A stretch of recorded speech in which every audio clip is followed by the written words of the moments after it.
আগুন লাইগা গেছে এবার বাংলাদেশে জানি, সারা বিশ্বে দেখিল ভাই বাংলাদেশের মর্মান্তিক কাহিনী, সারা বিশ্বে দেখিল ভাই বাংলাদেশের মর্মান্তিক কাহিনী।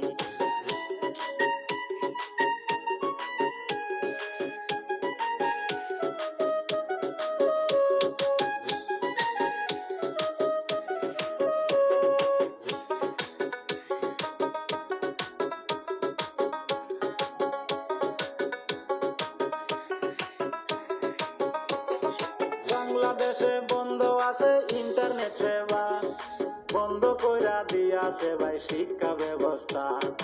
বর্তমান অবস্থা দেখেন খুবই খারাপ রয়, এই আন্দোলনে দেখেন কি জানি হয়।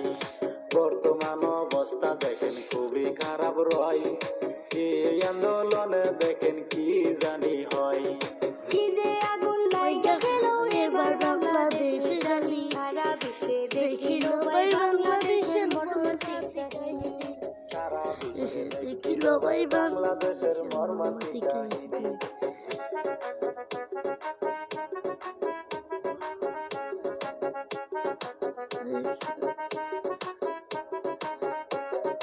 আসাম থেকে 20 জন ছাত্র বাংলাদেশে যায়, মানিকগঞ্জে থাইকা করে পড়াশোনা ভাই।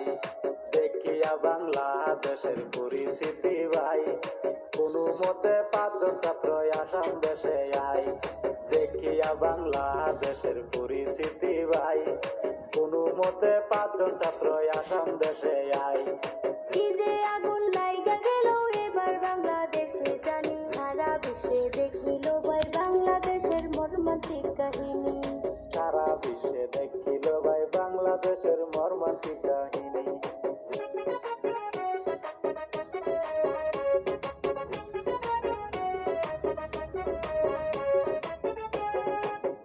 ছাত্র মারা গেল নিউজেতে পাই, এখন পর্যন্ত পরিস্থিতি নিয়ন্ত্রণ হয় নাই। আবু সাহেব নামে একটা ছাত্র ছিল ভাই, বুক পাতিয়া 4টা গুলি খায়া মারা যায়। আবু সাহেব নামে একটা ছাত্র ছিল ভাই, বুক পাতিয়া 4টা গুলি খায়া মারা যায়। কি যে আগুন লাইগা গেছে এবার বাংলাদেশে জানি, কি যে আগুন লাইগা গেল এবার বাংলাদেশে জানি, সারা বিশ্বে দেখিল ভাই বাংলাদেশের মর্মান্তিক কাহিনী, সারা বিশ্বে দেখিল ভাই বাংলাদেশের মর্মান্তিক কাহিনী।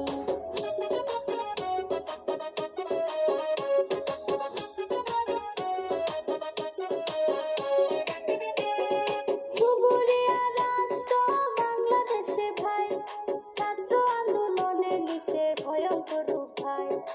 এখন পর্যন্ত 200 মানুষ মরিয়া যে যায়, আজ পর্যন্ত পরিস্থিতি নিয়ন্ত্রণ হয় নাই। এখন পর্যন্ত 200 মানুষ মরিয়া যে যায়, আজ পর্যন্ত পরিস্থিতি নিয়ন্ত্রণ হয় নাই।